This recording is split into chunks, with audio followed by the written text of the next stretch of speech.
Undercard Welchies, Aaron Halterman. This is Blinkers Off. What's up, man? I'm back. You are back. You're back, and I'm live from the COVID basement. So what's up, man? Dude, we're falling apart over here. This is ridiculous. It's crazy. Yeah, it's crazy. I'm quarantined. I think I can come upstairs Sunday, maybe. Yeah, found out I had COVID yesterday. Feel fine though. I mean, a little cold is all it really feels like. So no big deal. Don't worry about me. But yeah, I got a new location. So yeah, that's if it's strange what you're seeing. That's the reason why. Yeah, it's seems like although none of us have been around each other, the sickness has gone rampant through the Racing Dudes team in the last month and a half. It's really been crazy, and I don't really do anything. That's what's weird about this one, So, and you don't either. I mean, so I don't know. I don't know how we got it, but yeah, like I said, we didn't give it to each other because we haven't seen each other. So it's just I don't know, just going around Missouri, I guess. Dude, I don't know. I mean, I feel like if you've escaped any sort of sickness in the past 3 months, then well done. Like your immune system is clearly better than mine and yours, because I mean, I feel like I've been sick more the last couple of months than I've been sick in the last 10 years.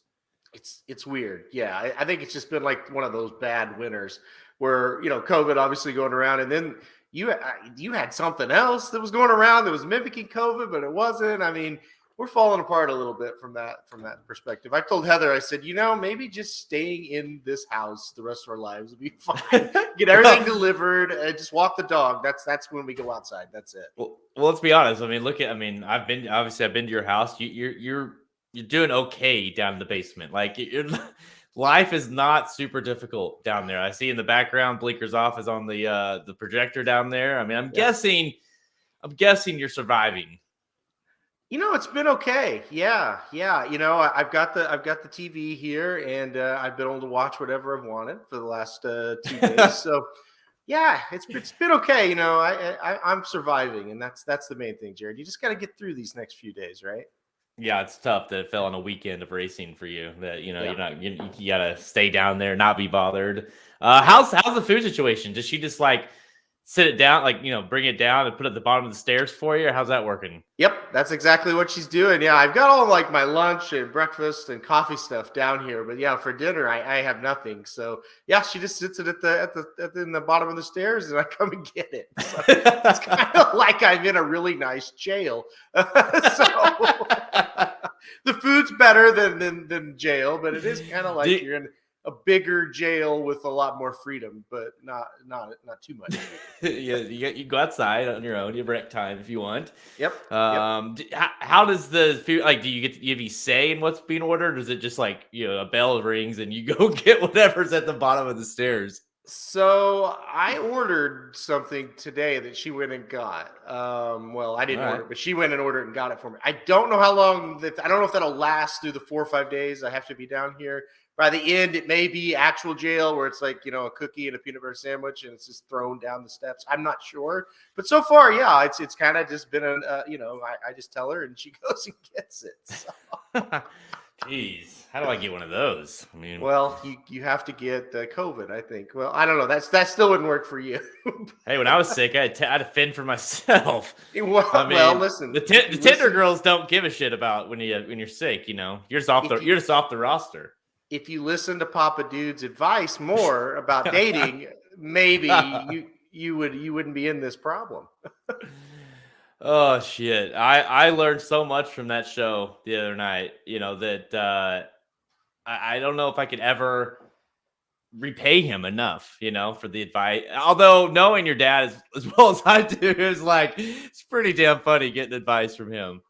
Yeah, it's kind of ironic, isn't it? But it's good. It's good. If you haven't listened to Dudes Who Bet Sports, the recap for the Super Bowl, go check that out. It's hysterical. All right, but you're sick. What? Well, as I say, it's kind of like getting financial advice from Andre Rison, the guy who. I don't think I would take it. Wesley Snipes, maybe tax advice for Wesley. Yes. Snipes. Yeah. Training advice from Dale Romans. Yeah. Yeah. You take it with a grain of salt, right? You enjoy it, and then you kind of let it. Dennis probably took it to heart, but other than that, I'd say that's why Dennis is miserable today. Oh, Papa dude, you led me down the wrong path. So, anyways, you're sick, but we are fully equipped and ready for this weekend's Risen Star. Of course, a wagering guide available right now at racingdudes.com. Risen Star is the first 50-point Derby prep of the season. Of course, really, other than the one minor one left at what is it, Golden Gate? Or the Turfway? Which one is the last one? The Turfway, yeah. Yeah, Turfway. That's it. We're into the 50-point and on races. You start going on from here. You win one of these, you're in. Like you get 50 points, and we've talked about enough. Maybe you get second, you're in. In these races because of the point totals and the Baffert horses. Basically stealing points, so to speak. So these next 2 months, highly critical. Oh, no doubt. I mean, and like you said, with the Baffert situation, it just makes things that much more critical, and it makes things so much more wide open. I mean, Classic Causeway right now, I think, is the leader as far as points go, and he's got like 16. Yeah. And so usually you've got a few that have got in the 20s or even maybe the 30s. But yeah, it's wide open. The Derby points that you see now, it's going to change drastically over these next 2 months. There's no question about it. So don't get married to any of those horses that are currently on the list. So, but it'll be interesting. It'll be interesting to see how this kind of unfolds. And again, the Baffert situation is there, whether you want to talk about it or not, or accept it, it is there. Magic he's a little concerned with the video. It's really throwing him off. But that's typical Magic. He's having a hard time. Bree wants to know if Baffert does get cleared, will he keep his points earned? Bree, first of all, make sure you go to our YouTube page, and there's a Kentucky Derby update from earlier this week. Go listen to that. We really go into all the different scenarios of what we think is going to happen with Bob Baffert and the points. But to kind of give you an answer here, it seems unlikely he's going to get cleared prior to the Derby. That seems very unlikely. And two, I don't see a scenario that he gets cleared and gets his points back prior to the Derby. Yeah, I think they specifically stated there is no retroactively giving points. Like once it's done, it's done. So will he get cleared? Probably not. But to answer your specific question, no. I think even if he gets cleared, those points are gone. And I think what did you guys say in the group chat? I saw he's gotten 83 total points already. Yeah, that aren't going to be. Yeah, Jay Pridman put out an article on DRF today. I think it was so of the 20 North American preps this year so far, Baffert has won 6 of them, and 7 Baffert horses would have earned points so far. So he's totaled they forfeited a total of 83 points. Wow, that's crazy. So I really would. I was actually thinking about that the other day. I thought, man, I'd like to kind of see what the leaderboard looks like, pretending Baffert, is like nothing happened. Like to see, because that would just drastically change, who's up there. And of course, Baffert would have 4 or 5 on there easily. Obviously, a horse like Messier is really we kind of kept wondering when that one Baffert horse would make who was the Baffert horse, and Messier seems to be that one after that huge Robert B. Lewis. And so he's kind of the one everyone's kind of talking about in terms of what are they going to do? Are they going to switch trainers? Are they going to just skip the race completely and go straight to the Preakness? Is he going to end up running in the Derby? Like he seems like the one everyone's kind of pinpointing because he seems like the one that's most likely to have a shot to win the thing. Yeah, absolutely. I think as of right now that he is the prime contender in that barn, and the other ones, it's like, yeah, we can send them there and they can compete. But at this moment, you don't really think that they're like serious contenders. Now you got big preps coming, and how his horses tend to pop up and run big, and then all of a sudden we have our opinions. But we're sitting here February 16th, and it's like, well, Messier's the one they really probably should try to get to a different trainer for a final prep and take a shot at it. And the rest of them, you could probably wait for the Preakness, and you're not going to miss much. But again, that's the other beauty, I guess you could say, of these next 2 months is, we sit here on April 16th, we could be saying something completely different. So the fun is really beginning this weekend. Well, shit, you talk about points being stolen. I mean, we haven't got to the big point races yet. So you imagine you get, the Arkansas Derby, say he wins the Arkansas Derby, there's 100 points gone. Say one of these 50-point races, San Felipe, 50 points gone. Maybe he finishes 1-2 the San Felipe.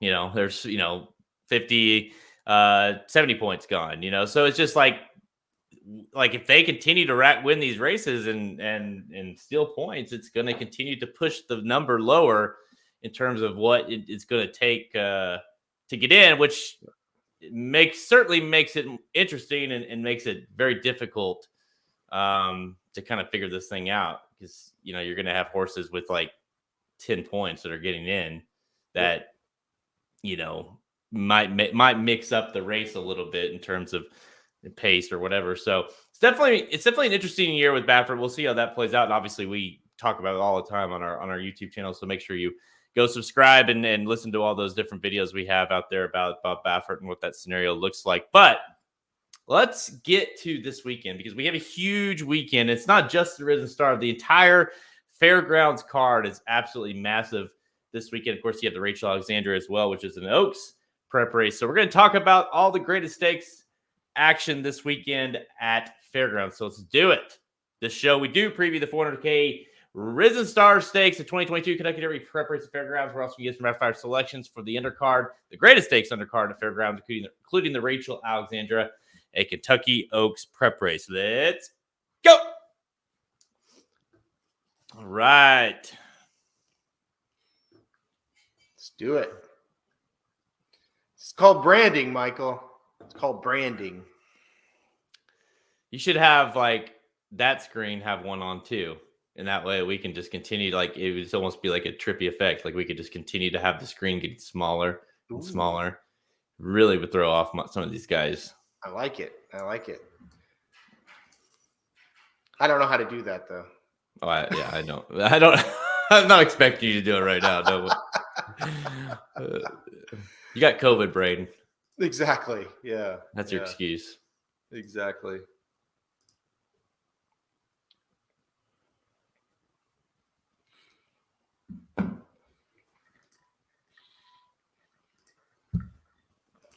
All right.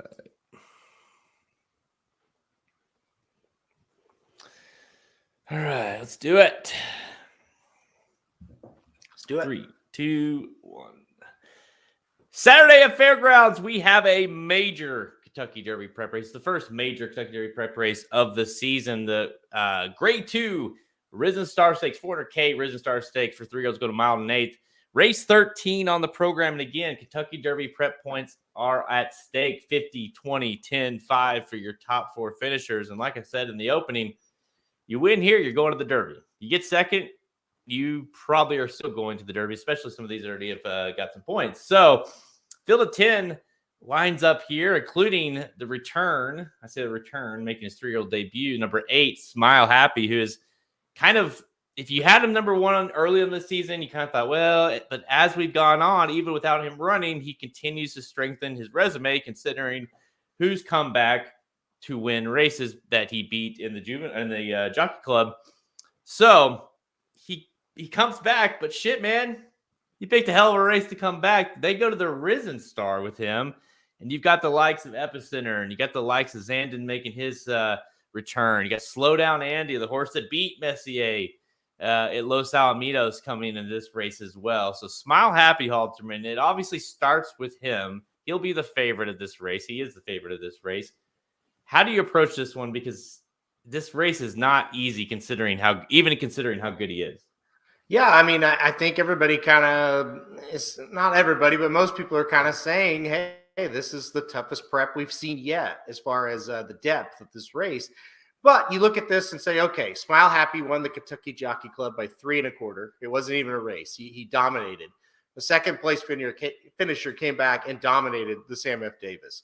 White Abario, the third place finisher of the Kentucky Jockey Club, came back and dominated the Holy Bull. And then Call Me Midnight came back and got up in the shadow of wire to beat Epicenter in the LeCompte last time out. And oh, by the way, he was 7th in the Kentucky Jockey Club. So logic tells you Smile Happy shows up here, he's going to dominate this race, right? I mean, I know it's tough, but if this was a horse trained by Todd Pletcher with Luis Saez or Irad Ortiz Jr. aboard, I don't think there would be any doubt in anybody's mind, at least in anybody's sane mind, right? No, yeah, or like, forget Bob Baffert situation, but like if it's Baffert train, I mean, it's like this horse is a lock, right? Because you look at the what this horse has done. I mean, not only is like he's dominating the races he's ran in. Smile Happy. He dominated that main special weight at Keeneland. He dominated the Jockey Club. I mean, yeah, Classic Causeway. I mean, Classic Causeway ran really well that day too, and then he just got outran. White Barrio ran well, had a little traffic trouble, but ran well. I listen. I try. I hate betting McPeak at a low price. You know this. It's against the rules, my personal rules. But I mean, this guy surely can't screw up this horse, right? Anyways, in this race. I mean, sure, still don't have faith that this horse can go on and win the Kentucky Derby. But you look at what this horse has done, and I don't know. I mean, I do think there's some interesting horses in here that I'm going to play with him. But from a win perspective, he should win here. He should. And then the other factor is it seems like there's a lot of pace in the race and he can kind of sit off just a bit. He's not going to come from dead last, but sit, mid pack, maybe a little above mid pack, and just pounce at the top of the stretch. And he's got the whole stretch to run down a few horses that might be a little tired. I mean, it just seems like this horse is primed and ready. And honestly, I think if he loses or if he doesn't show up with a big effort, it's not going to be real pretty for McPeak after the race. He's already having kind of a tough Derby trail, but this horse could turn it all around. Yeah, I mean, he's going to be tough, but you talk about some of these other horses, and we'll go down here to Slow Down Andy's, who I want to go to next. He beat Messier last time out. Yes, I know it was at Los Al. Yes, I know it was a weird race, and I know Messier proved a ton in his next start in the Robert B. Lewis, but Slow Down Andy beat him, and now he comes here just like O'Neill did last year with Hot Rod Charlie. I don't know. I think this horse, he could prove to be pretty darn good, and this is a real good start for him. So I think he is super interesting in this race. Chad Brownson's in Zandon, who was second by a nose in the Rimson. Got beat by a horse that was second last time out in the Holy Bull and charged and made a pretty nice run at the end. He's super interesting. And then they all have to kind of tackle Epicenter, who has really ran 3 nice races in a row. I know he lost last time out, but he ran very well in that loss. So those are the 4 that I just have a hard time getting away from here. I think these 4, I think this field's pretty good underneath them too, but those 4 just seem to really stick out to me. Yeah, I agree. And honestly, the one that I kept going back to that I didn't really think I would, that I nearly put on top was Slow Down Andy.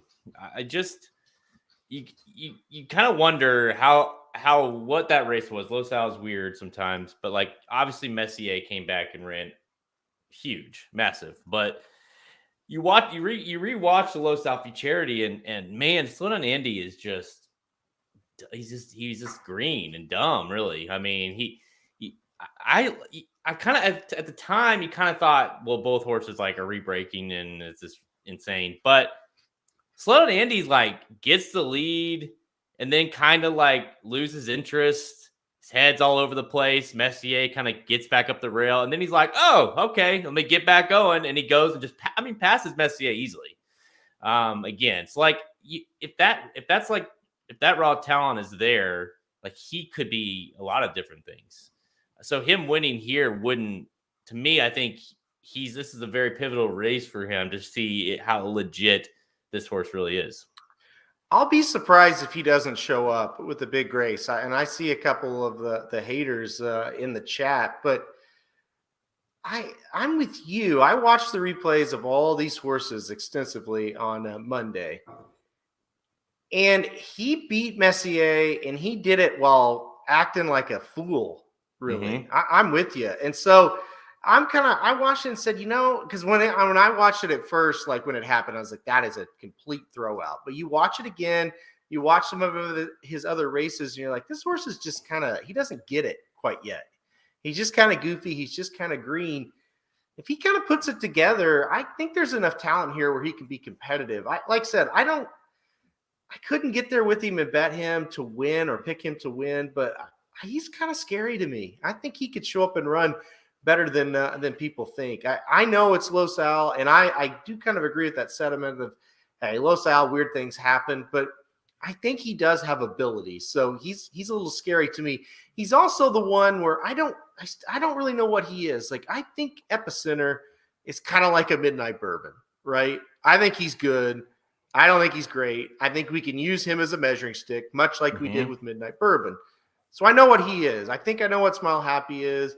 The brown horse with Zandon, got a pretty good idea. He'll probably show up.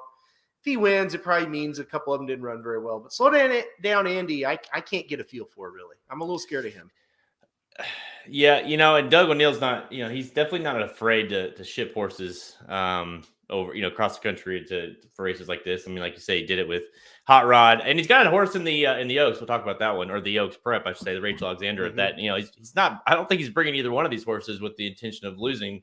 I think both have legit shots. So we'll talk about her here in a little bit. So yeah, I think Slow Down Andy's a serious contender, and I think you nailed it with Epicenter. I agree. I really came to this race thinking I might pick him, and I rewatched the Lecomte several times, and it's like, yeah, he did some of the dirty work, but if he should have won that race, if he's that good, like good enough to win this race, I should say, like to me, he should have won that race because they went sort of fast, but it wasn't like, I mean, he had the lead to himself, so it wasn't like it was just insane, like this insane speed duel that just blazed and he held on. Like to me, I don't know. I think Epicenter is very, very reliable. I think he's very set. Like, he's going to give you a run. He's very honest. He certainly could win. I mean, I'm not saying he can't, but I just think we kind of know what he is already, like you said. Yeah, the one thing I'll say about the Lecomte, I feel like he put away Papacap, and it's almost like Rosario and the horse, maybe you can never know what the horse is thinking, obviously, but they almost were like, okay, we got it. And then he just got nipped in like a weird kind of shit. Who would have ever thought that horse was coming type of way? But I'm with you. He should have lost it. He ran really well. I'll give him credit for it. I didn't drop him down in my rankings all that much, but it was kind of a red flag, I guess you could say, of just like he may not be that good. We're gonna have to see more out of him before we think he's like a legitimate shot to win the Derby. But listen, he can win here. He's got the home field advantage, so to speak, right? This Zandon, Smile Happy, Slow Down Andy, they're all shipping in. Fairgrounds can be kind of quirky sometimes. You got Epicenter right there at home, so that gives him an advantage. And if he can clear that other speed and become the sort of the speed of the speed, as we say in racing, maybe he can sneak away from him here, right? So there's a few different things to think about with him. I wouldn't talk anybody off of him. Yeah, and Mark says he went too deep with the 5 and the 8. He still thinks Epicenter can improve. And I do think we know what he is, but at the same time, I do think that each race has been slightly better than the last. Not anything dramatically, but the horse hasn't. If you look at the numbers, whether a buyer or time form, I mean, the numbers continue to improve with each race. So Epicenter certainly could give this thing a run, but to me, I looked elsewhere on top. But let's look at the horse that was a favorite of the Lecomte, and that's Papa Cap in the on the inside there. This horse really tripped out in the Lecomte. Had everything kind of, got a rail trip, got it opened up when they turned for home. This horse had a straight run to it and just got outran really by Epicenter and the horse, like you said, Call Me Midnight. So, this horse has a big figure back in the juvenile, and of course the American Pharaoh to Corniche, kind of had that to his name, the Corniche factor. So is there any, does Papa Cap to you like a horse that, okay, needed that last one, can get better here? I was strongly against him last time because I knew he would be the favorite. And this time around, it's a little like I still don't like him that well, but okay, we're changing up a few factors. Like we're going a little bit longer. But the biggest thing is you're going to get the price you want on him. Like he's going to be like 6, 8 to 1 in here. that's probably what he should be. I don't like him, but if you get that price on him, I'm not going to talk you off of him. He does have the race over the fairground surface. That's a positive. Again, you said he got a rail trip. Well, he draws the 1, so he might get that same kind of trip. He gets Gaffleone aboard today. I don't think that's too bad of a thing. So there are some things to like about him. Just the biggest problem is I don't think the 2 races he came out of, being the American Pharoah, the Breeders' Cup Juvenile, are any good. And I don't think he's quite as good as these other horses, but you're going to get the price at least. So I'm not going to, like, if you would have said, hey, what do you think about Papa Cap and LeCompte? I would have said, don't do it. If you get 8-1 on him, he becomes playable. But I think you're banking on a couple of these not showing up for him to win. Well, that's the thing about it's tricky about this one. Of course, you do have Smile Happy and you do have Slow Down Andy, but you have a lot of horses that we've already seen match up, right? So you kind of have like, well, that horse could improve, but we kind of already saw what he could do, and against some of these, so he's really going to have to improve. So I know I've seen a few people ask about Pioneer Medina. This is, of course, kind of the Pletcher horse that that's interesting because it's Pletcher. You got Luis Saez jumping aboard here. The horse is probably going to be a solid price. Back-to-back wins at Tampa and, of course, here at Fairgrounds. Well bred. I read an article on DRF, I think, that Pletcher, talking about how he's trained well and he's always thought he's, bred to go this long and blah, blah, blah. So any thoughts on this horse improving at the right time in this one? I think he's dangerous. I like him a little bit better than Papa Cap, actually, because of what you just said. I think he can kind of move up the ladder, kind of, progress, so to speak. Where Papa Cap, I think we know what he is. He'll make a run, and if he's good enough, he'll win. And if he's not, he'll just be the guy that hits the board. He's very consistent. I don't think he has that extra gear. Pioneer Medina is going to have to improve, but it's possible that he does, and that's the deal. He got the race over the track last time out. He was pretty impressive. Some horses kind of came up to him, top of the stretch, mid-stretch, so to speak, and he kind of just, he shrugged them off. It was an allowance day, allowance race on LeCompte Day, so there were some nice horses in there. I don't hate it. If you're price shopping in here, I don't hate that pick. I don't quite think he is good enough to win. But he's another one, if you're going to play a price and you're hell-bent on playing a price in this race, he makes an awful lot of sense, and you should get it. You should get that price you want. Yeah, thank you, everybody, for commenting with some of your thoughts. And, of course, everyone's got an opinion, I feel like, of this race, which is great because it is that kind of race. If you're new to Racing Dudes or in our YouTube channel, make sure you hit that like button, subscribe, so you can get alerted to all our videos when they come out. And, of course, like those as much as you can, and it'll make sure to pop up there whenever we do these live streams as well. So give us your thoughts, Halterman, on Zandon. This is the other kind of new shooter, so to speak. Obviously not the level of Smile Happy, but last time we saw this horse, it was a hell of an effort against Mo Donegal in the Rimson in December. Obviously, Mo Donegal came back okay, but we've cooled off a little bit on Mo Donegal, I'd say. Zandon making his 3-year-old debut. Thoughts? I'm afraid he's going to get a little too far behind in this race. Believe it or not, when you go 1.8 miles at the fairgrounds, a lot of people think long stretch, that means closers. When you get longer and longer at the fairgrounds, the closers actually have a tougher time. And you might say, you look at it, it's like, well, he was third at going 1.8 miles in the Risen Star. They absolutely crawled in that race. That pace is going to be a lot hotter in this race today. I'm afraid. I think he gets far behind. I think he comes with the run, and I think we all are kind of sitting here going, yeah, he could, like maybe next time, good to get that race under his belt type of thing. I don't think he'll actually win. He's kind of a wait and see for me. I just feel like with those rims and runners, that's how we have to take it. Mo Donegal in the Holy Bull, we kind of talked about that race just he's not going to win it. It just doesn't set up well going 1.16 miles at Gulfstream for that horse. It's not going to work, but he didn't disappoint, he didn't embarrass himself, I should say. So the Rimson's kind of been a race you've stayed away from, but Mo Donegal didn't run too bad. I think Zandon will kind of do the same. I think he'll make a run, maybe look a little scary at some point. I don't think he'll get all the way up for the win, though. give me a horse or give the people a horse that maybe, obviously you and I both are picking Smile Happy here. No shock there. Um, but give me a horse that likely is not winning here that you still like, moving forward. Is it Zandon, or is it Pioneer Medina or Epicenter? Like what horse are you still like gets beat here, but you're still pretty much kind of feel the same way? Yeah, basically doesn't have to win to kind of prove to us that, hey, he could still go down the trail. I think the two best answers are Epicenter and Zandon, right? Because we know with Chad Brown, he'll have this horse ready second off the layoff, more so than first, right? I mean, we've seen that over and over and over. He's not going to have this horse ready to pop right out of the gates in 2022. We've seen him with his his Derby contenders, kind of builds them up. We saw it with Highly Motivated. We saw it with Good Magic. He kind of builds. He says, okay, here's the Derby.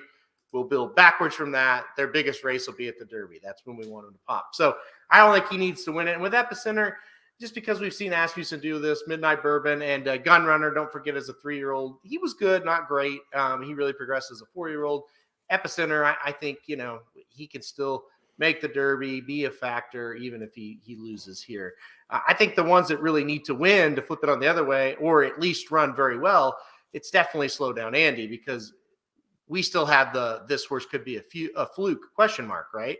And I'm not saying he is, but it's a legitimate question mark. So if he runs shitty here, you're not going to like him very well coming out of this. To me, he is, of the whole field, is especially of like the contenders, he's the one that this race matters the most to, because like you say, like, was it a fluke? What was that? How is he going to go kind of stretching out longer? How is obviously he went super fast. They went fast. This horse likes to go fast. Can this horse kind of, Messier obviously jumped up the number massively on his next start, so was it fluky that Messier didn't run very well, so I don't know. There's a lot of questions. To me, Slow Down Andy could prove to be like kind of serious, or could also prove to be kind of phony in this race. So a lot matters here. David asked about Epicenter hitting the board, about points. He's at 14 now. So really, if he gets third, even he'll have 24, which should be enough, I would think. This year is anything top 2, obviously, definitely gets him in, because he'd sit there at 34 seconds. So yeah, I mean, any kind of top 3, I would think, especially considering this, it's not, we still have another prep series left. So he certainly could get more points in that one. So I think Epicenter is well on his way to making sure he locks up the points. Here's a horse that's interesting that I don't know. I didn't necessarily wasn't seriously considering picking, but he's certainly one that I'm going to be watching closely in this race, and that's Brad Cox, Tawny Port. Interesting. The horse hasn't lost. Big time purchase price. Pioneer Nile horse. Been running at Turfway on the synthetics. Jumps over to here. Gets Flo aboard. I don't know. I mean, I'm not, like I say, I'm not like seriously considering, but I just think it's like, if anybody can do it, it's Brad Cox, right? It would be a massive shock to me, but the one thing I will say is he showed a lot of confidence right after that Turfway win. He moved into Fairgrounds immediately after that, because his work started changing to the Fairgrounds immediately after that Turfway win on January 7th. So he shows confidence. That's a good thing. He would still just be a shock to me. He's going to have to improve 15 speed points, right? Move into a surface for the first time. I don't think that's likely. He comes from behind, and like we said, there should be pace, but we also kind of said it's tough to close at 1 1/8 at the Fairgrounds. So he would shock me. He was 2-1 both races at Turfway, so I mean, people liked him and he got bet, but I don't think he's going to win here. I kind of thought he would run in like the Jeff Ruby Stakes, right? Like, I thought that would be where they would kind of circle for him. So him showing up here is very interesting. Yeah, he's got 2 in the race. Bodok is in this race as well for Brad Cox. Yeah, Brad doesn't really have a Derby contender at this point. You know, he did have that horse, what was it, Zozos, that debuted, or I guess didn't debut, but won an allowance race. I think it was Friday at Oaklawn, and it sounds like he's going to run him in a prep, but he's going to give him some time. He's going to give him one shot, you know, whether it be the Louisiana Derby, Arkansas Derby, Bluegrass, something like that. But he really doesn't have, I mean, essentially, definitely doesn't have an essential quality type horse this year. So you're kind of waiting to find out which horse that is. All right, the final question, Halterman, you and I are both on Smile Happy. I'll set the over-under of horses getting to the Kentucky Derby out of this race. I'm going to go 2.5. I'll go over. I really think we're going to get 3 out of it. So I'm going to go over because there's Epicenter, there's Papacap. You know, he's another one. He just needs to hit the board once in one of these last races. He's definitely in. So yeah, Papacap also has 14 points, you know? Yeah, so I'll go over. I think you go over in the spot. I think, you know, 2 established horses, Smile Happy, who everybody is super high on for good reason. Slow Down Andy, Zandon. I mean, you got trainers you could trust outside of Smile Happy. So, I mean, I think, I think it goes over. Yeah, I think it's over too. I didn't want to give you 3.5, but that's close. I do think, because the winner, obviously, say Smile Happy, he's in. If Epicenter for second, he's in. And so really you just need one of those. And if it's Papacap third, I mean, there you go. So and then you still have the question marks of Zandon, who's obviously a reliable trainer, and Slow Down Andy. So yeah, Slow Down Andy's got, what does he have? He's got 10. 10. So yeah, I mean, really, he just needs to hit the board probably too, and he would have it be in as well or close to it. So yeah, I would put the over on that. Okay. I have a part B to that. Smile Happy. We're both picking. You have him. Do you have number 1, or do you have Messier number 1? I have Messier 1, Smile Happy 2. Okay, so I mean, where are you at with Smile Happy? Like, you think he's gonna win, but how much? I don't think he's gonna win the Derby. Like, do you have any doubts? Are you more leaning on the fact that how good that race came back, more so than his actual talent? I mean, at what point are you off the Smile Happy wagon? I mean, that's a good question. I think the horse has tremendous ability. Okay. I think as a 2-year-old, he showed more talent than anybody. He was ranked number 1 until Messier did what he did for me. And then if you assume Messier isn't going to show up, then all of a sudden he is number 1. I think it's more of just, okay, does he progress? Because he's going to have to progress from 2 to 3. You always do, right? So what I'm looking for here, does he progress? And can they just kind of hold him together and keep that form as high as it is? I'm not confident until I see him. You know, I'm not going to be surprised if he loses this. We've been down this road before.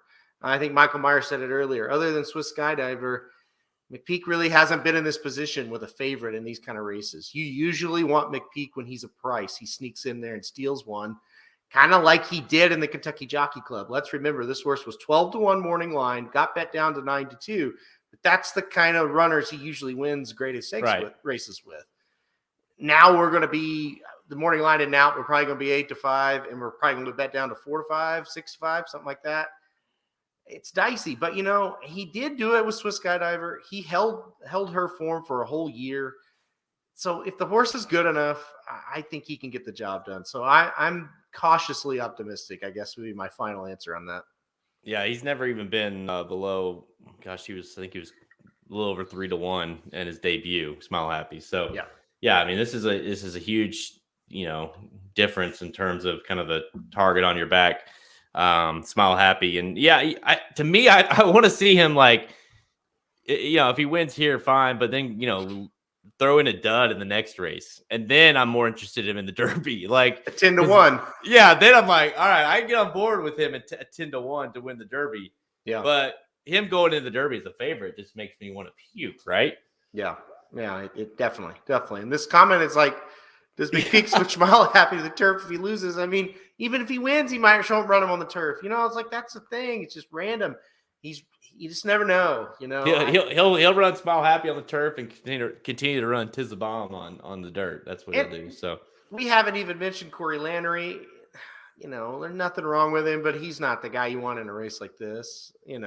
He's an okay jock, but not when he's up against this kind of company, and the horse has to come from out of it. So it's a lot of nervousness, but if you just look at the talent, he just seems to have more than everybody else in this race. So I guess that's kind of where I was getting with the whole thing is like, even if he wins here and he wins let's say runs in the Louisiana Derby and wins the Louisiana Derby, goes into the Kentucky Derby as a favorite, and 9 times out of 10, if that happens, you are like, that's a horse you're very confident in winning the Kentucky Derby. And I don't know. I mean, I don't know about you, but I think I know you well enough that, like, I don't think we could pick the horse to win the Kentucky Derby. Even with his wins, you still lack confidence in the horse. And it's unfair to the horse, but it's the trainer, and that's just what history has showed us. And I want to be clear, I have absolutely nothing against the guy personally. It's just the patterns I've seen for years of doing this, it makes you a little worried. I don't think Kenny McPeak's a bad guy. I don't even necessarily think he's a bad trainer. I just don't think he's quite as good as a ton of these guys that are here every year in these spots, But listen, that's always going to be a pause, right? And you could describe Lannery the same way. I don't think he's a bad guy. I think he's a good guy. I don't think he's a terrible jockey. He's just not the name you really want to see to like bode confidence in races of this caliber. So yeah, it's always going to be there. You're right. And if you're going to go in the Kentucky Derby with that horse picked, it's going to be a worry, more so than even this race, obviously. So, I mean, that's just it. Like, if I told you McPeak was going to win the Derby, you wouldn't be shocked, but you would assume the horse was 10 to 20 to 1, somewhere in that range. You would not assume the horse was the favorite of the Kentucky Derby. And I think that's where we're both at. And a lot of people are at with this horse. It's not that the horse isn't good, and it's not even wouldn't be a shock if the horse won. It's just it's hard to play McPeak at a favorite of the Kentucky Derby. And how about this? Isn't this a weird race for this horse to show up in? Super weird. That's another thing I think that's like, it's not, I wouldn't even call it a red flag. It's just like he's been based in Florida. He's been running in Florida. There's tons of preps at 2 different tracks in Florida. And he shows up to the fairgrounds where horses, usually they ship to the fairgrounds. Like the fairgrounds locals are usually decent. But then the other ones that ship in are just like either their horse like hates a track that they're locally at, or they're just kind of desperate to get points. I don't know. It's weird, right? I don't know why he's here. It's strange. I don't know. We'll find out. We'll find out on Saturday. But for now, Smile Happy is the pick for this race from you and I. And, of course, is the pick, if you don't count Messier, for you in the Kentucky Derby. So stay tuned. Obviously, we'll be live for this race on Saturday. We'll be doing the Risen Star live stream. So make sure that's another reason to subscribe to our YouTube channel, and you'll be alerted when we go live for that. We'll be watching this race together. See if Smile Happy can get it done. That's the pick for the 2022 Risen Star. You look back at some of these races too. Like I was looking, it's like this race is not. Someone asked it earlier. It's not. Mandaloon. I mean, he technically. Maybe he's eventually the Derby winner. I don't know. Modernist, Mr. Monomoy, War of Will, good horse, didn't win the Derby. Bravazzo, Gervin, Gunrunner, like you said, good horse, didn't win. International Star. Your list goes on. It's like those are good. They're good horses, but it's not usually like the quote unquote like legit Derby favorite. Yeah, no, for sure. One thing I've noticed. It seems like this year and last year, the good locals, like the Cox horse and the Asmussen horse, usually the good guy, like good horses that they have are at Oaklawn and they were at Fairgrounds. And it seems to be that way again. because Oaklawn locals are sucky and they're decent here. So is that a trend that's changing, or is it just luck of the draw? It's I don't know. It's very interesting to think about. I don't know, but it definitely, I don't know, seems to be shaping up more with, it seems like it's I don't know, I would tend to go towards a little bit more like it's trending in the right direction. So we'll see. Yeah. It's a fun race. That's why we get excited this time of year. That's right. Aaron, will you miss Cody Rhodes? Good question. No, I won't. I don't know what his role was behind the scenes. I know his title, but I don't know what he actually contributed. His segments were not good. His segments fit more of what WWE tries to do, I think. So he'll probably be a better fit in there, to be completely honest. No, I will not miss him. And I certainly won't miss his wife. Those segments were probably the worst thing they've had on that TV show in like a year. So, Bree, we will be doing, I'm sure we'll do another pick 4 draft as well. Yep. I'll get there in time this time so we can make sure we don't get knocked out in the first leg. Yep, we will. David Bristo wants to know if isn't Louisiana a better prep for Derby with distance? I mean, they run longer distances than everybody else. I don't know that it's better for them, but maybe that's a trend that we could see happen. They've only done it, I think it's been 3 or 4 years now. Mandaloun did run awfully well. Maybe I don't think that it was the distance that helped him. I think was it the last race Mandaloun was like, no, was it the Risen Star where Mandaloun was nowhere to be found, or was it the Louisiana Derby where he was Louisiana Derby, because that was the race that that Hot Rod beat Midnight Bourbon. That's right. Yeah. So I don't think it's been proven one way or the other, I guess. And probably I'm not the person to ask. I would ask, a horseman that is campaigning towards would probably be the better one to ask than me. Yeah, and it definitely seems like you get, like, it's almost like the ones that, like, maybe I don't know. I like it when they progress, like you get to the mile 16th and you go to the mile 8th and then you go to the mile and quarter. Like it's very slow, gradual bump up each time versus running that long distance. And, maybe that tires them out a little bit. I don't know. That's how they've done it forever with the progression 16th, 8th, mile and quarter. But I don't know. I think it's an interesting, because like nobody runs well. Aqueduct has their stupid thing they do, but a mile and 8th is earlier than a mile and 3/16. I mean, it's different. Nobody really does it. And yeah, Jared Clemens, you mentioned Dubai. I don't count that. That's not really. That shouldn't be a Kentucky Derby prep. I mean, okay, Waylon, don't even get me started on the Aqueduct series. Like, other than the Wood, it's a joke. That you like. Yeah, the Withers is a mile. It's just nuts. Well, it's weird because they go Jerome a mile, Withers a mile and 1/8, Gotham a mile. The Gotham is what I'm sorry. Yes, exactly. Yeah. The Gotham is what I was meant to say. Is the Gotham being a mile is just because, like, you have horses like, what's the practical joke horse? That's highly motivated. The one that this year. My Prankster. Yeah, my Prankster, and then like Rockefeller might point to that race. Like horses that probably don't want to go long, that are going to rack up 50 points towards the Derby. That, like, I get having a mile race in February and January, but why do it now in March? It just this whole series. Besides, like, the Wood's a great race, but other than that, I feel like they have it all. I don't know why they do it that way. I don't either. It's weird.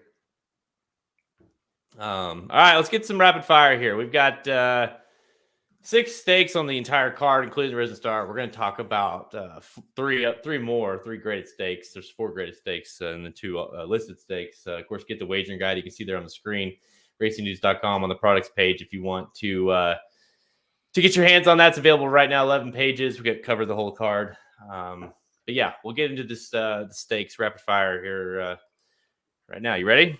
Let's do it.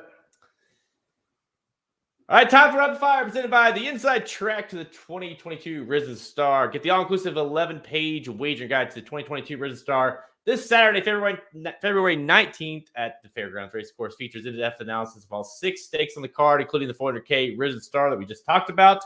Figure out exactly how we're going to play that race, what horses we want to use in the multi-races, how we're going to play the exacta, the try, you name it, what to bet exactly. Get that Racing Dudes at racingdudes.com.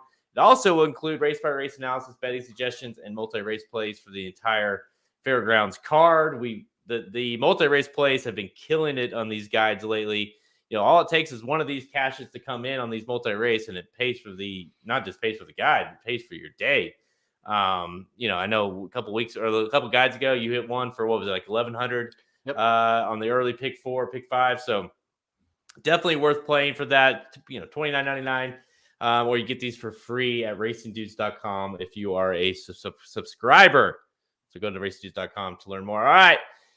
We have 3 stakes on the undercard, 3 graded stakes on the undercard. We're going to talk about all 3 of those right now, including an Oaks prep race. But let's kick things off with race 10, Halterman. This race is maybe one of the trickier ones of the undercard, the Mine Shaft Stakes. It's a grade 3. We're $250K for 4-year-olds and up, going 1 1/16 miles. Field of 11, and dude, it's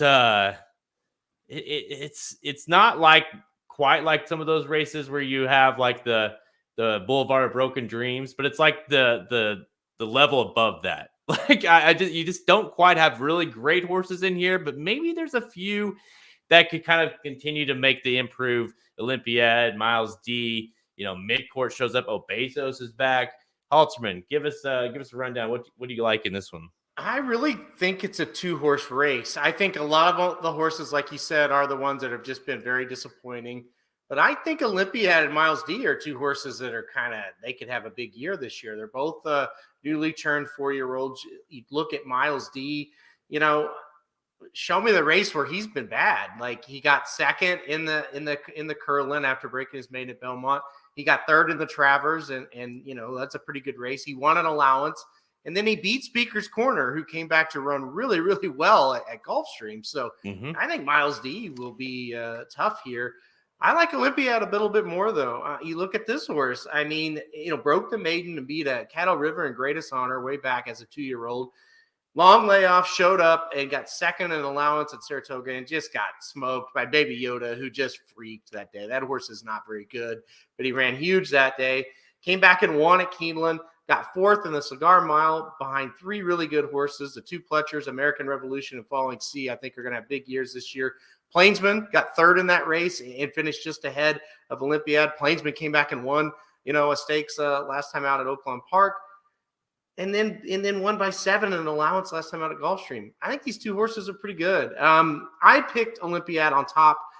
I just think the pace advantage is going to be too much for Miles D to overcome here. I think Olympiad gets the jump, and I think he's hard to run down. But I think it just comes down to the 4 and the 5. Does Olympiad hold on, or does Miles D come and grab him late? Yeah, dude, I think you nailed it. I think those are the 2 horses. Those are the ones I went back and forth with, and really for the exact same reasons. You go back and watch the Discovery with Miles D running down that Speaker's Corner, and man, Speaker's Corner gave him everything he wanted, and Miles D just kept coming and coming and coming, and finally pulled away there at the end. Mile to 8th, I think that's critical here. Mile to 8th race that day, and then versus the mile 16th that he's going to run today. Is he going to have enough time to run down Olympiad? That's where I kept going back. That was my issue. If this race was a mile and 1/8, I think I would have a better confidence level in Miles D. I flip-flop back and forth between these 2. I think you got to use both of these in the multis. Ultimately, I ended up going slight edge to Miles D just because I feel like he is just, like you said, he's just done nothing wrong. You go back, he won the last 2. Well, he didn't win the last 3 because he ran in the grade 1 Travers where he finished 3rd between Midnight Bourbon and Essential Quality. Heard of him? Yeah, not bad. So, it's not like, he's a solid horse. He's a Curlin. He's turning 4, or he's 4 now. He was 3 last year. So he should continue to get a little bit better. I think this is a nice stepping stone for him as his first race. 4-year-old Chad Brown, pointing them here. I think this horse could have a good year as well. So I like Miles D.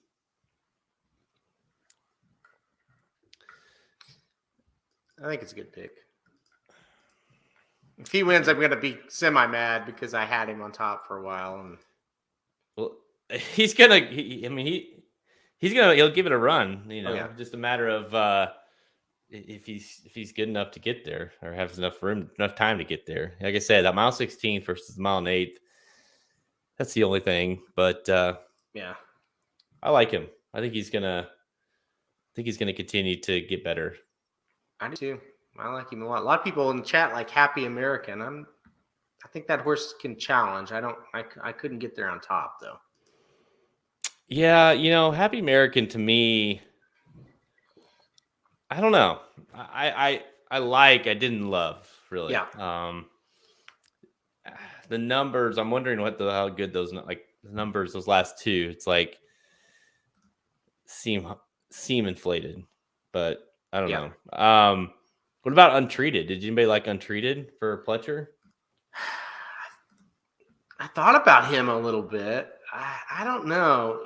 He's kind of that one that he looks like he's kind of up and coming. Those, the races were at Aqueduct. I don't like that too much. I don't know. I couldn't get there quite with him, but he's kind of another that he has that look of he isn't like an also ran in a bunch of races that weren't that good.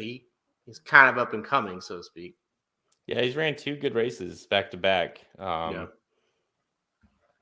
But I don't know. I like the fact that his size is board, but I don't know. You don't, if the horse hasn't. The horse got annihilated in the Bluegrass last year. Yeah. I don't know. Maybe the horse just isn't very good.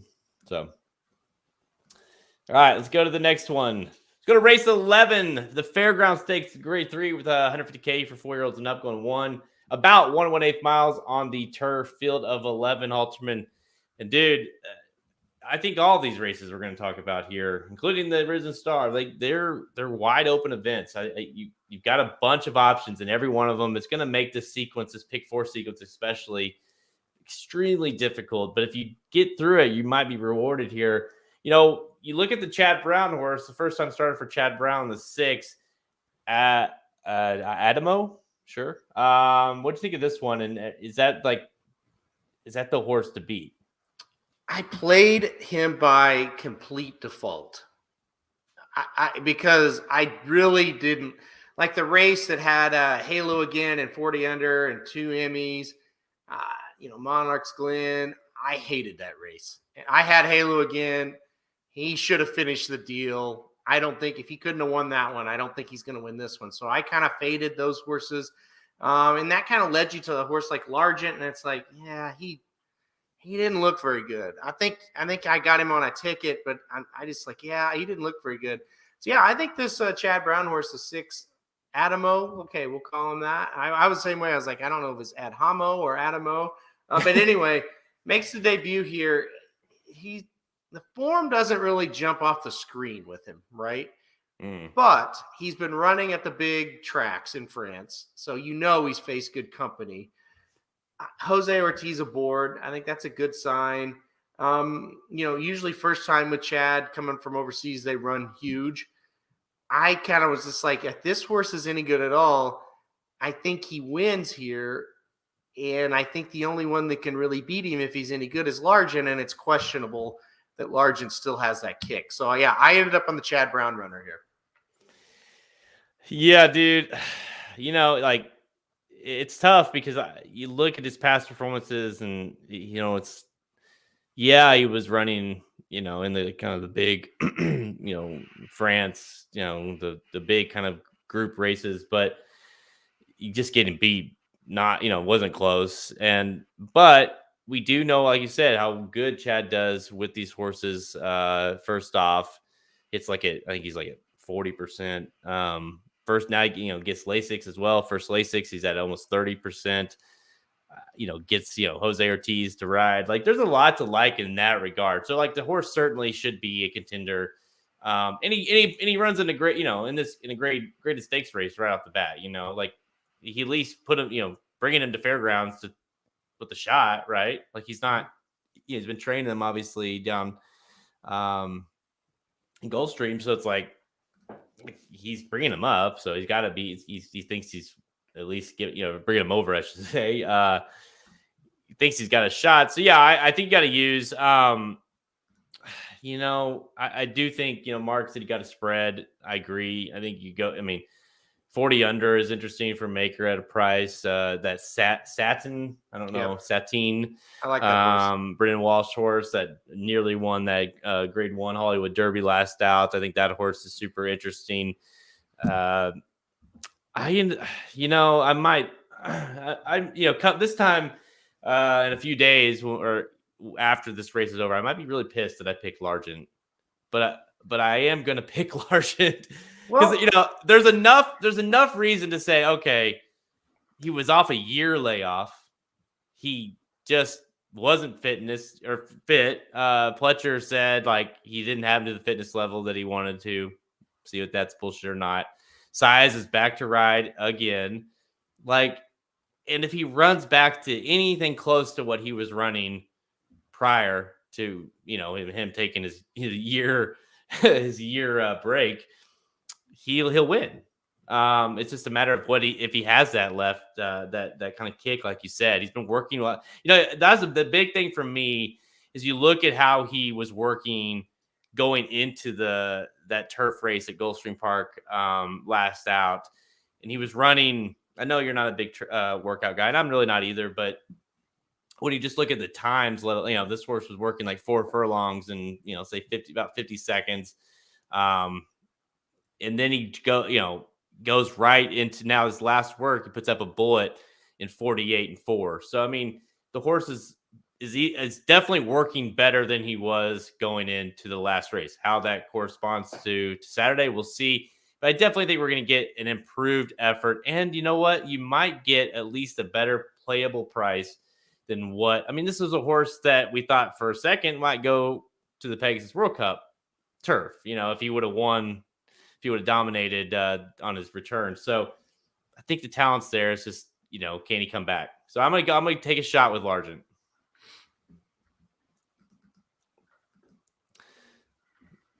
God, he's one to me that is he could win just very dominating effort, or he's just gonna spin his wheels again in the stretch.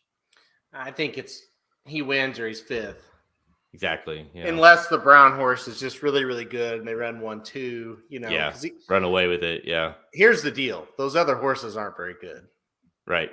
So if one of those other horses wins, it means the brown horse isn't very good and Largent's probably not coming back. Yeah. Yeah. But that's the thing. Both of those two, well, especially Largent, we'll see what the Chad Brown horse is, but those are horses that, could have decent years. It could. If they come, like I say, especially Largent, obviously if he can kind of get back to form there. So we'll see.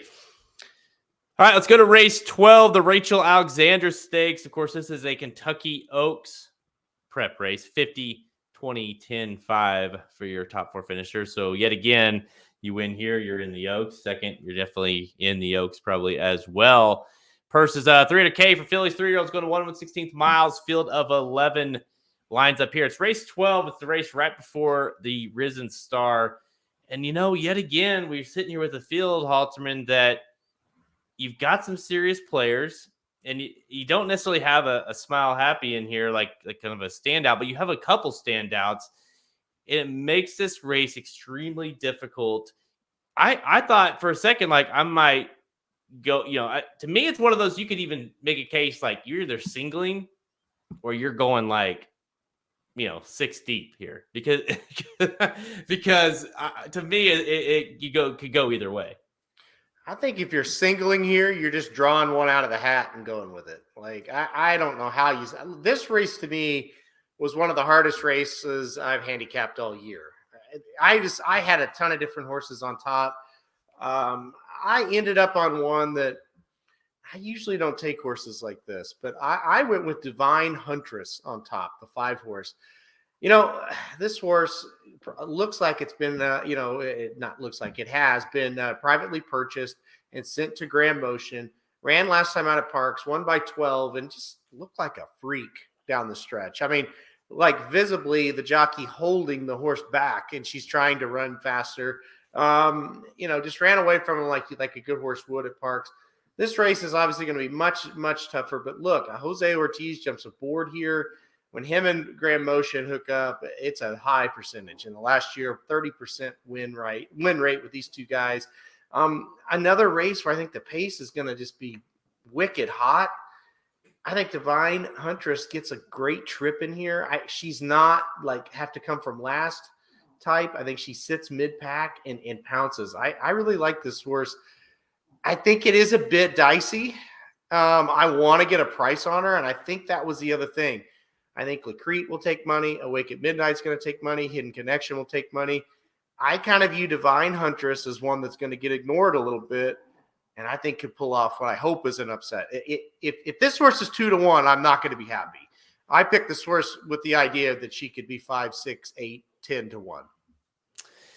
I do think with the logic of, I agree. Like you got to take if you're going to play, the logic behind singling in this race is you basically are playing, you have to play against Smile Happy, right? In the last race. So you're going with the idea of you single Divine Huntress, which is you got some Sean McVay size balls, or you're hoping you're playing into the Risen Star where you're playing 4, 5, 6 horses, hoping Smile Happy gets beat, and that's when it blows up because most people spin a lot of bullets in this race. Yeah. Singled Smile Happy. So that's the kind of the logic behind that. But yeah, I mean, I think Divine Huntress, I'm surprised a little bit. That's my kind of pick right there. I do think that horse is super interesting. That race was very eye-catching, I thought. The last one. Where the horse just kind of ran off the screen and was not really trying, or it was trying, but it was kind of being tempered a little bit. Yeah. Interesting for sure. I'm still I had picked Echo Zulu in the in the Breeze Cup Juvenile, and I switched because you know how we were doing all those updates on the guide, because there's 1,000 scratches, and I ended up switching my pick to Hidden Connection that day or the day before or something, and I still lose sleep over that decision. And so I'm wondering, am I going to get redemption with her here? Am I going to be burned? I don't know. I'm a little sour on her still. So this is a hard race for her to come back. We haven't seen her since that one. I actually went with Awake at Midnight. To me, this horse, I did if you remember, I did a preview for this one for the Santa Ynez on our YouTube channel with Magic. And it was when she ran against Under the Stars. And I said, just box these horses up or play Under the Stars, Awake at Midnight straight. I think that's what I actually said, is play those, and it came through that way. And this horse, Awake at Midnight, is just this is the other horse I was talking about for Doug O'Neill, Redham Racing, same connections as Sled on Andy. This horse, it just they run 6 furlongs on debut, wins. They go straight to the grade 3 turf race, almost wins that. Then he goes back. That was at a mile. Goes back to 7 furlongs on the dirt and just runs into a Bob Baffert monster. No shocker there. But runs really well. This horse, to me, I think has a very good chance of being on the lead in this one. I think you look at the fractions that this horse runs out there at Santa Anita. 22 and 45. That's maybe the horse isn't right on the lead, but she's close. 22 and 45. Last time is 22 and 44. I just think that her cruising speed might be a little faster. So to me, I envision her going out to the lead, if not being very, very close. And to me, she might just be a little more of the horse now.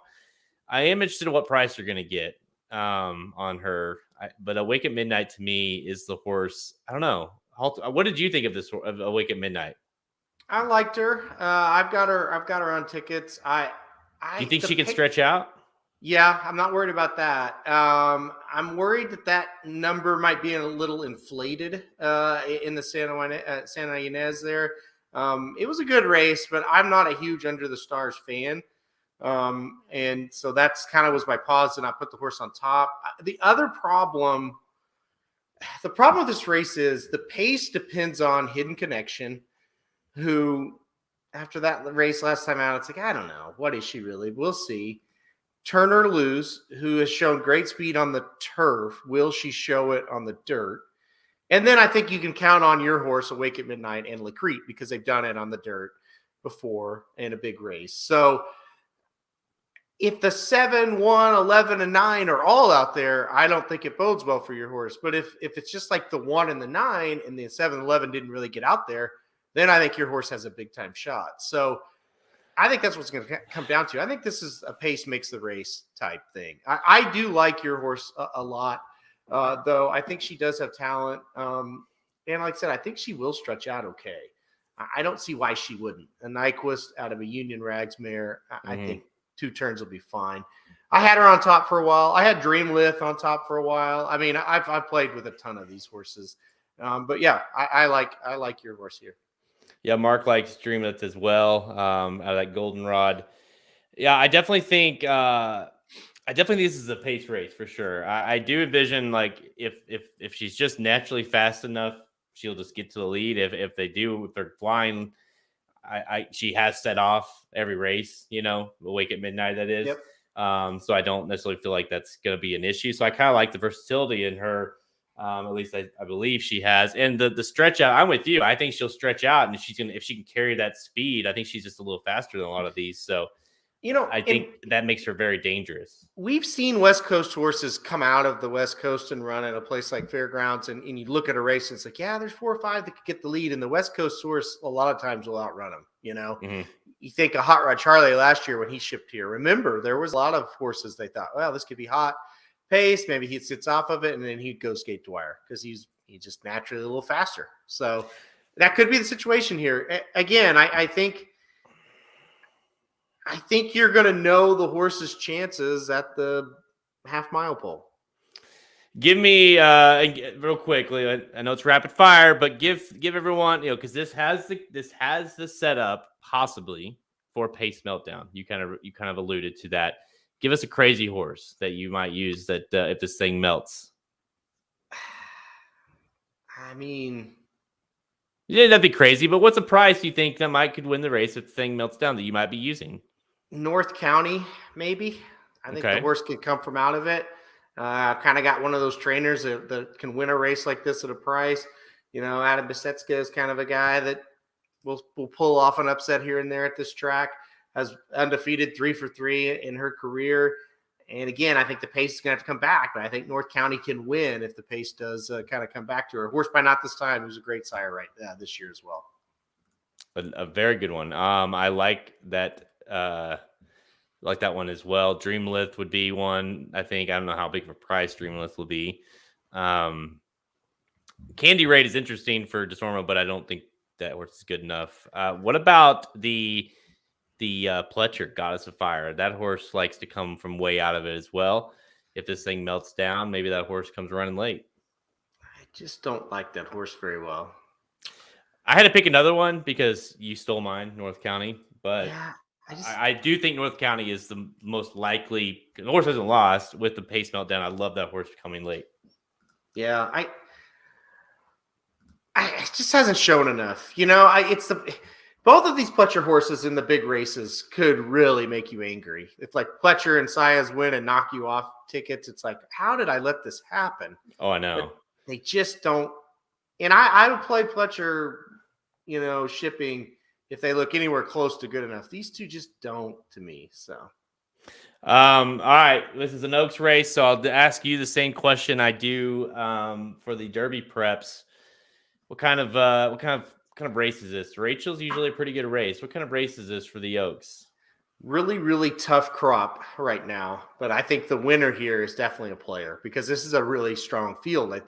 I don't think there's any like, wow, these horses are amazing, but they're all pretty decent in here. We've talked about this is a rapid fire, like you said, and we've talked about over half the field. So I think there'll be 2 or 3 in the Oaks out of this.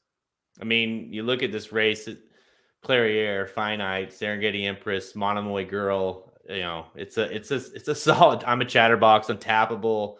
This is a little bit different than the counterpart of Risen Star. I mean, you have legit fillies that run in this thing. So legit filly very likely could come out of this one as well. You and I are a little bit different here. I'm on the 9 Awake at Midnight, and you went with the price number 5 Divine Huntress. That's one. It's just like, I don't know if I want to pick that horse coming out of Parks, but just feel like something weird is going to happen in this one. That's one that I went into kind of thinking, I might, I might single Lacrete, or I might do this, or I might, I love Hidden Connection coming back. And then it's like, maybe can I play all? Like, it's that wide open, I think. Yeah. Yeah. Lacrete was like, if you believe there's a lot left with her and she's just kind of been messing around, that's the pick. But gosh, she just, no matter what figure you look at, and speed figures are not the end all be all, not by a long shot. But when every speed figure you look at, it's like, damn, she's 12 behind the rest of them. I know. Then you start to get a little worried. The 67 and 74 buyers for her in the last 2. Yeah. For comparison, Hidden Connection was awful in the Breeders' Cup Juvenile and had a 72. Yep. Yeah. So, I mean, and honestly, that's that's what makes this race tough, because then you look at time form and Hidden Connection, like, I believe it was Hidden Connection. Like, Hidden Connection ran very similar. Yeah. Ran very similar time form races, all 3 of her races, 97, 99, 97. And she was awful in her last one. So the numbers are kind of, I don't know, they're kind of confusing in this one. I know. I get they're young and we still don't know a lot about them. So we'll get to Waylon. We'll get to your question here in a second in the closing here. Yeah. So all the time we have, check us out at racingdudes.com for our free picks and, of course, our premium selections on our products page. Click the Get Racing Dudes premium button at racingdudes.com to learn more. Remember to go check out the inside track to the 2022 Risen Star wagering guide, now available at racingdudes.com. We just talked about a few of those races that'll be on the undercard and, of course, the Risen Star. Figure out exactly how we're going to play each and every one of these races, exactly how we're playing them in the guide. Go get that right now at racingdudes.com. Remember, we are your destination site for free horse racing picks to all the major horse racing tracks. We're on Twitter at racing_dudes, Instagram and Facebook. You can listen to us all, whether it be Blinkers Off or Magic Mike, on our podcast page at racingdudes.com. Of course, you can find us on YouTube as well. Just type in Racing Dudes and subscribe to our channel. Apple Podcasts, Spotify, Google Podcasts, Amazon Music, Stitcher, Captivate. I got a kick out of listening to you you're like, because of course I couldn't be on the show last week because I had the boys, and you're like, yeah, just find them wherever you find them, like wherever. I was like, well done. Yeah. You're welcome. Nailed it. You're welcome. Yeah. Aren't you glad I'm back? No, and by the way, make sure you subscribe again, because we will be going live this Saturday to do live coverage, of course, the Risen Star, and we'll do a late pick 4 and all that good stuff. So you want to tune into that and kind of interact with us as we do that. The whole team will be there for that. The Magic Mike Show will be here tomorrow. They're doing the Saturday Gulfstream Park late pick 4, so of course you're going to want to tune in for that. So get your Gulfstream Park on. Waylon wants to know, Halterman, thoughts on men's Team USA and Canada hockey. Halterman, you made me stay up last night to watch that game, and I was disappointed. I have COVID. I was feeling like shit by the time that game started. Stayed up through all of it. Went into overtime. I didn't sleep last night. I was so upset. I'm telling you, that was a heartbreaker for the United States. They just, blow it with 40 seconds left. Overtime, had a lot of chances, couldn't score, and then they were just awful in the shootout. That was so sickening, because I definitely thought we were going to medal after we won the first 3. So to be sent home like that is bad. Canada, I don't feel like Canada had a good tournament. I never looked that good the whole tournament, and they got shut out today. Never really had any I mean, they're Canada, so it's hard to say they didn't have any hope, but they just didn't look very good. I don't think they sent a very good team over. But yeah, United States was a crusher for sure. But we got the women tonight, Canada, United States for the gold in women's hockey. So I'm sure I'll go to bed pissed again tonight. But what time is that tonight? That's at 10 o'clock Central Time tonight.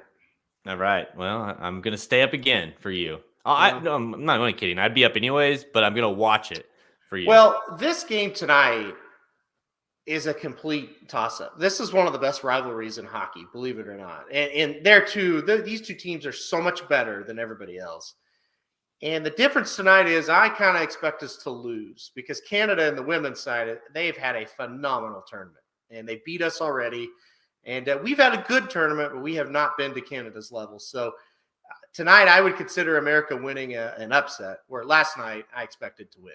That's the big difference. So the expectation level will make a big difference in how upset I'm going to be tonight, one way or the other. Jared wants to know, hey, Aaron, anyone see that 9-round Rangers shootout last night? Yes, absolutely, Jared. I don't know if you've been on, but when we've talked about this, but ESPN Plus having all the hockey games is fantastic because I never subscribed to that whole package for the NHL. But when they moved over to ESPN Plus, well, I have an ESPN Plus account. So I've gotten to watch a lot of teams that I haven't ever got to watch. And the Rangers have been one of them. They're a good team. They're a fun team to watch. I really like the Rangers. I don't know if they're good enough to win the Cup. I think they'll be obviously a contender, though. I like the Rangers a lot. And that was that nine-round shootout was just fantastic. Even for a guy who really didn't care one way or the other who won. I was just watching good hockey. I got to tell you, this is not – you don't feel well, so I'm going to try to lift up your spirits a little bit. This guy, guys, I'm telling you, you listen to a ton of shows out there and they might just do the, like I'm super busy. I preview the races we're talking about. I know everything about, but that's one of them I'm looking at. And I'll look at the games. Of course, it's Chiefs. Obviously, I know everything about it. But at every game, I'm studying Halterman. There isn't a game that exists that he's like, oh yeah, I saw that. I think they're all right.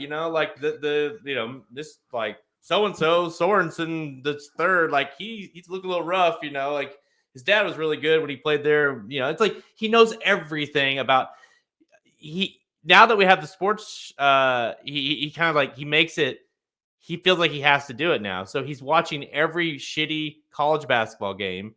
I'm telling you guys, the point of this is if you're getting information from whether it be Dudes Who Bet Sports or if you're getting horse information, it's not just bullshit information. This guy he knows every single player of every game and knows every horse and seen them every race they've ran at Mountain. If you're playing our Mountaineer picks, guess what? It's not just bullshit picks.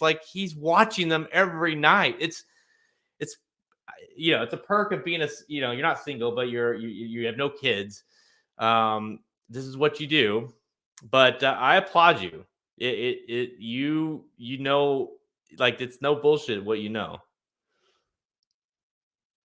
You're muted. It's so my mic muted.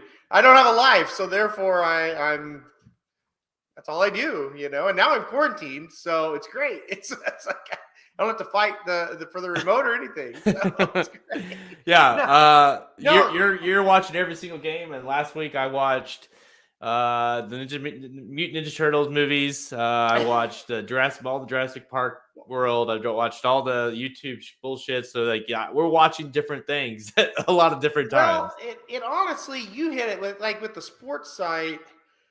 It's like now that we're doing it, I feel like I should probably know what I'm doing. You know what I mean? I should. If somebody has a question like, "Hey, did you see the Rangers last night?" It's like maybe if I didn't watch it, I still have an idea of, well, at least I know they won in a shootout type of thing. I just happen to have that one on because what I do is I kind of when it's getting the games are close, towards the end of them, I kind of scan and okay, oh, that one's close, I'll flip it on, and so that's what happened with the Rangers. But yeah, I mean, with the sports site, I feel like if we're going to talk college basketball, I better watch it. And I've liked college basketball this year. I think it's pretty good. I think the last few years it hasn't been that great, but it's pretty good. You should be ready for March Madness then. I think I will do better in March Madness than I have the last 4 or 5 years. Yeah. But Jared cannot wait. Boys and I dude, we watched the previews for that the other day, and then it came on the Super Bowl. Yep. We watched, like, we are pumped. You know, this might be bad parenting. My boys are 5 and 3, but I have let them watch both Jurassic World movies. Nice. I know, like, it's like, oh, is he eating his arm? Like, yeah. I mean, it happens when you try to pull a tooth out of a raptor. You know, it's just what do you think's gonna happen? So I feel like I'm teaching them the hard lessons, not to pet, dinosaurs. But listen, they love it. Kids love dinosaurs, and the new ones are that you can say what you want about the storylines, but they're realistic. It's good. It's really good. I jumped off the couch. That was my favorite commercial of the Super Bowl. I hated all the commercials, but that one was great. I was like, Heather, look up. Cause she's not paying any attention. She's like, oh my God, rewind that. So yeah, it was. Yeah. When you see the OG guys from the original Jurassic Park, the guy and the girl, I was like, oh yeah, like bringing it all back full circle. I love it. Jared, I'm jealous. You're out in Vegas. So I wish we were there. Jared wants to give you some props for the Brad Cox horse. Oh yeah. Zozos. Yeah. That horse paid pretty well. I don't remember what that. And you are the Yoda of sports. I don't know about that. Maybe Baby Yoda. Yeah, Baby Yoda. All right, that's a wrap, guys. Zozos. Again, we'll be here live. Magic and Samich will be with us as well, doing the live coverage. I imagine it'll be sometime around that late pick 4 sequence. What time does that late pick 4 sequence start? Race, what is that race? So race 9 is like 3:55, 4:25. So somewhere around 4. Yeah. Probably. By the way, softball has started, Mark. I don't know how UTEP's doing, but softball has started. By the way, Mark, Wyoming sucked last night.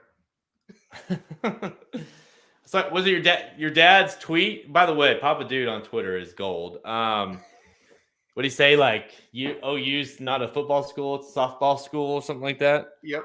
Yeah. You guys got to go follow Papa Dude. I don't know what his handle is. Mike Halterman or Halterman Mike or something. Halterman/Mike. I said, why did you not put Papa Dude in the handle? He's like, I don't know what I'm doing. Okay. I'd like to know why you thought him setting it up would be okay. Well, I told him. I said, I'll set it up for you. And the next thing I knew, he had it. So I think he just got sick of waiting on me. Jeez. Yeah, I wondered that too. I was like, I'm guessing I don't know, maybe Papa Dude. I wouldn't imagine Papa Dude is taken. So I don't know. I don't know. All right. That's a wrap, guys. Again, check us out this weekend. Go subscribe if you haven't already to our YouTube channel so you get alerted to that. Halterman, I know real quickly, I know you talked about it on Dudes Who Bet Sports. It's a great Super Bowl, I thought. It was a fun Super Bowl to watch. Go listen to the recap show, Dudes Who Bet Sports, on all your regular podcast platforms if you want the recap of the Super Bowl, as well as some dating advice from Halterman's dad. It's a solid listen.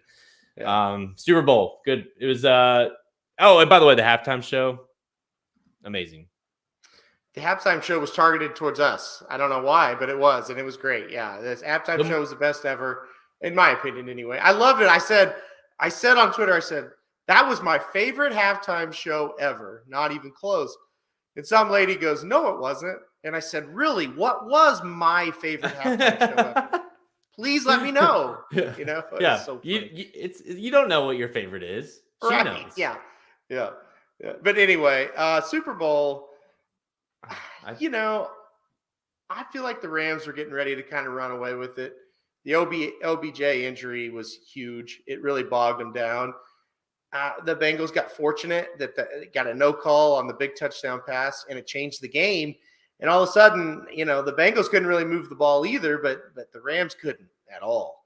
And all of a sudden it got real tight, real fast. And then, the Bengals with the lead, it became in question. So I think, again, you kind of said it. The Bengals kind of lived a charmed life this whole playoff. And then they lived a charmed life in the Super Bowl, and they still didn't win. So that's kind of the downer if I was a Bengals fan. Obviously, they made the Super Bowl. That's unbelievable for them, considering that their over-under was 6.5 wins to start the season. So no reason to be upset. But at the same time, you kind of feel like they blew an opportunity there that I don't know that they're going to get that easy again.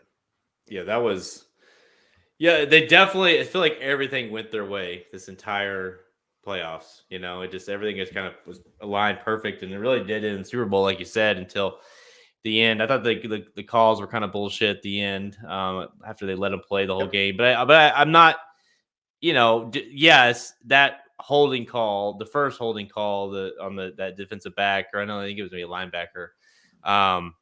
That seemed awful to me. Yep, but it was bad.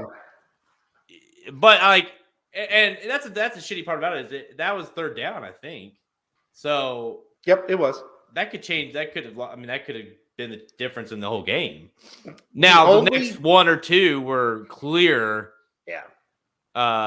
Clear holds, and I know it's kind of bullshit to say, but it's like they got a touchdown for free, earlier in the game. And I get, you can't, they did that, so they did that, but the game could have been totally different had that not happened. So I don't, if you're a Bengals fan, I get why you'd be pissed, but at the same time, you got to also look at it like we got away with one earlier in the game. So. And you had time, and you had a chance, and you made a couple of dumb play calls, and it's one of those things, like you said, it wasn't a makeup call by any means, but it was just, it's kind of like, well, it just evened out, like the luck evened out, I guess you could say. That coach, what's his name, Zach Taylor, for the Bengals, he had been making some dumb play calls all playoffs and got away with it. And it came up at the worst possible time. These guys, it was like a foregone conclusion. These guys are going to tie the game, because I did too. If not win it, I was like, they were all of a sudden they're at the 50-yard line, and now they the run to P. Ryan, I was like, it just made no sense. And then that fourth down play, it's like you have this far to go, and to me, it's like you got to have one look and hit it, and it just, I don't know. It just seemed like the play calling there at the end got really tight, really bad. So, well, you got Cooper Kupp on the other side, and when the chips were down, they just kept going to Cooper Kupp, and they said, "Hey, that's our best player. We're going to go to him." It's 3rd and a yard. Joe Mixon had a hell of a game. You give him the ball. If he doesn't make it, then that's one thing, but he runs the ball there. And honestly, you run him on 4th and 1 if he didn't get it on 3rd and 1, in my opinion.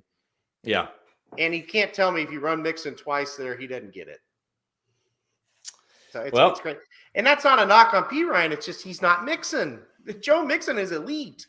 That's top 5 back.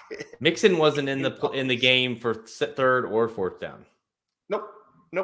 So I didn't hear if he got hurt or whatever, but I don't think so. No, he didn't get hurt. He just coach is a jackass, is what happened. I think they look at P. Ryan as the more of the scat back kind of guy, and it's just he's their 3rd down back. It's bullshit. The Super Bowl's on the line, fellas, so you might want to put in one of the best backs in the league instead. Aaron Donald, I was glad to see that dude's a fucking beast. Just took that game. They made the biggest mistake the Bengals made all night is when he pushed Burrow out of bounds, which was legal. Mm-hmm. It's maybe over a little bit overkill, but he did it. And they got in Donald's face and was really getting bitchy at him and stuff. And he was like, okay. He took the game over after that. Don't piss him off. Okay. I think they had 7 sacks in the game. I think they only had 1 in the first half. I'm correct. So, Aaron Donald Waylon could have been MVP for sure.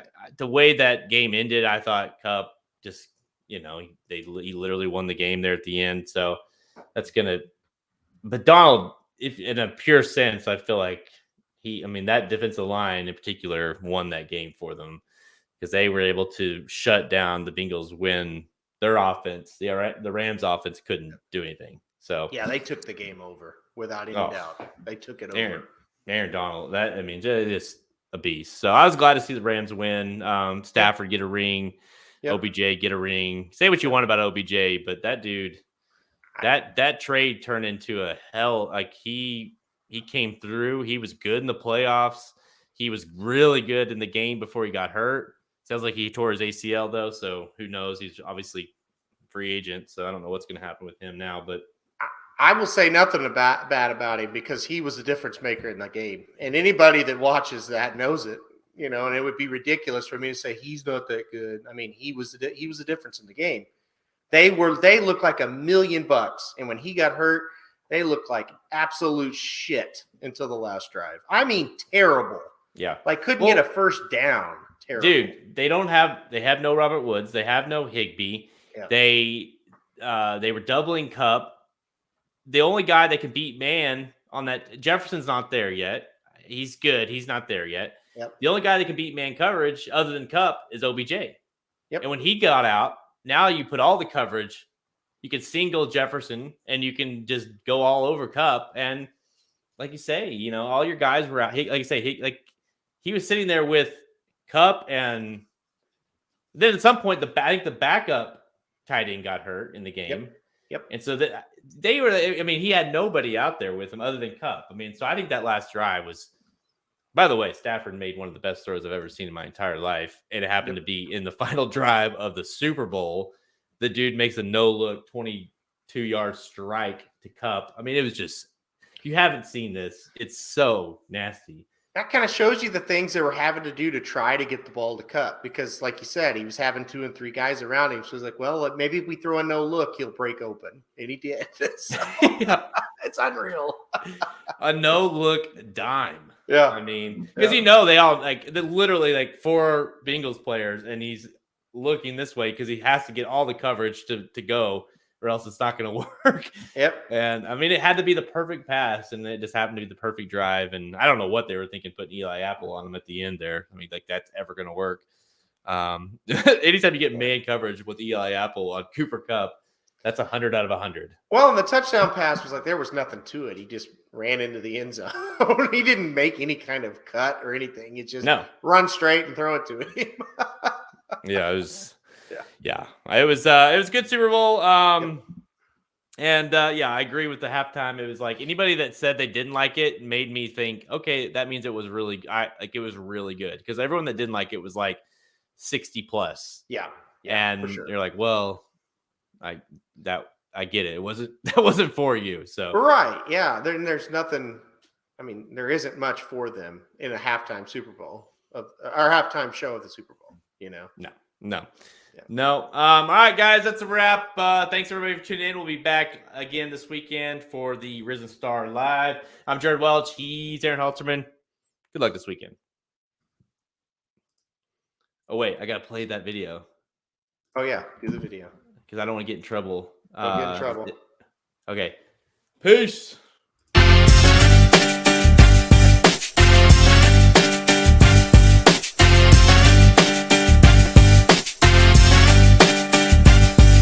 These 2 racing dudes named Aaron and Jared who had advice on racing and they wanted to share it. Started a website where players go to see all their picks. The goal was make the fans some money and to cut down the risk. They put the plan into motion and at first it seemed silly. Make a website where the expert picks are freer than Willie. From a racetrack veteran to just a beginner, there's one place that you want to go to find you a winner. As a matter of fact, I want to hit the exacta. There's only one site that you'll keep coming back to. So next time that the horses all line up at the post, make sure you use the website that'll win you the most. Whether Churchill, Oakland, Gulfstream Park, Saratoga, and all tracks in between, there's only one site to go to. When it comes to your racing needs and all of your bets, plus it's got a catchy name that no one ever forgets. RacingDudes.com for all of your needs. RacingDudes.com for all of your leads. RacingDudes.com for all of your bets. RacingDudes.com as good as it gets. RacingDudes.com for all of your needs. RacingDudes.com for all of your leads. RacingDudes.com for all of your bets. RacingDudes.com as good as it gets.